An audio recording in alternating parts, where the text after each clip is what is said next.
Right, just looking at Pythagoras' theorem, finding the hypotenuse.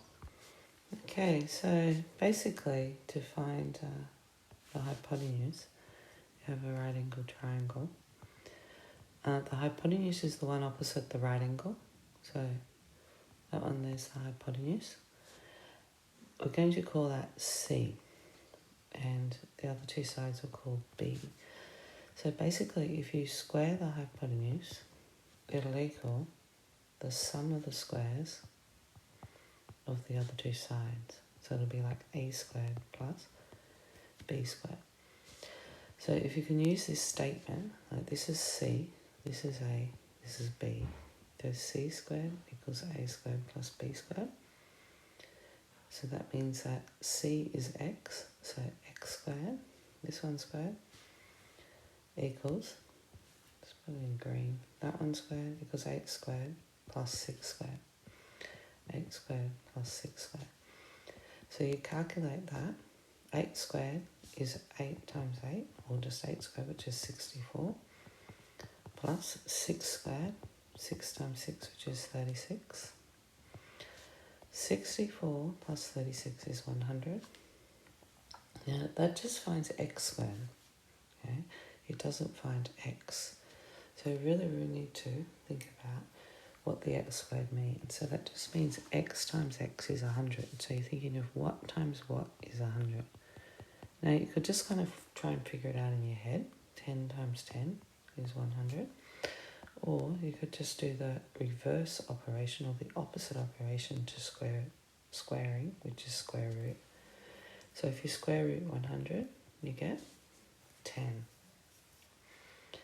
Okay, so this next one here, we're going to do the same thing, but this time it's going to be to decimal place. So if you put an arrow there, the hypotenuse is that one. So that's going to be your C, and your 1 and your 2 is your B. So the C squared equals A squared plus B squared. Notice how I like to write the C first. The reason I'm writing the C first is because I want to find the C. I want to find the hypotenuse. So if you put it on the left-hand side, it makes it easier to actually solve. And it's the same as A squared plus B squared equals C squared. Because if two things are equal, it doesn't matter if you swap them. They'll still be equal. It's still the same thing. So C squared will be your X squared. A squared's 1 squared. And B squared's 2 squared. So X squared is 1 plus 4. So X squared, 1 plus 4 is 5. And X is the square root of 5. So if you just take your calculator and you go the square root of 5, you end up with X equals 2.2.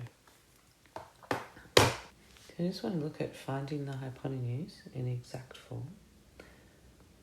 Now, first of all, what is exact form? Okay. Now, really, any numbers like this, they're all exact. Okay.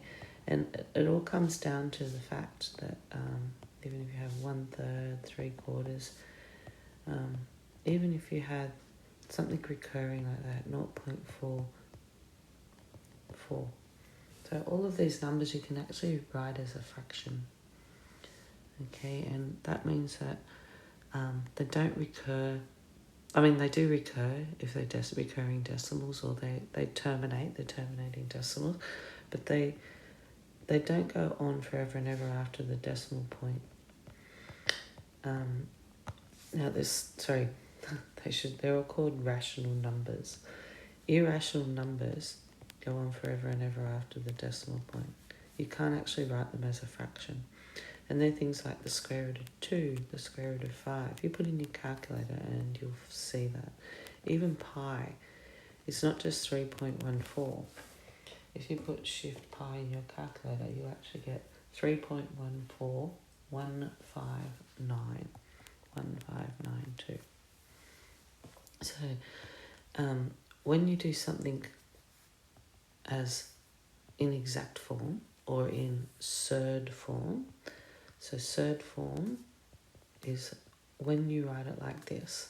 And when you write it, leave your square root in there. You don't put in your calculator. Because if I put root 2 in my calculator, root 2 in my calculator would be 1.414. Roots, and it keeps going on and on, 414, 2, 1, 3, 5, 6, 2. Even root 7, if I put that in my calculator, that is 2.64575. There's no, it doesn't repeat, it doesn't recur, okay? So looking at this now, if I go, that would be C, A and B, because that's the hypotenuse, because it's the biggest one. So we go x squared equals, so it goes, because you're going c squared equals a squared plus b squared, so it's 3 squared plus 7 squared. So 3 squared is 3 times 3, which is 9. 7 squared is 7 times 7, which is 49. 49 and 9 is 58. So x will equal the square root of 58. And you leave it like that. You don't put it in your calculator because that is exact. That is the exact value. You don't do it like this. Like we put it in, it keeps going on. And we also call that surd form.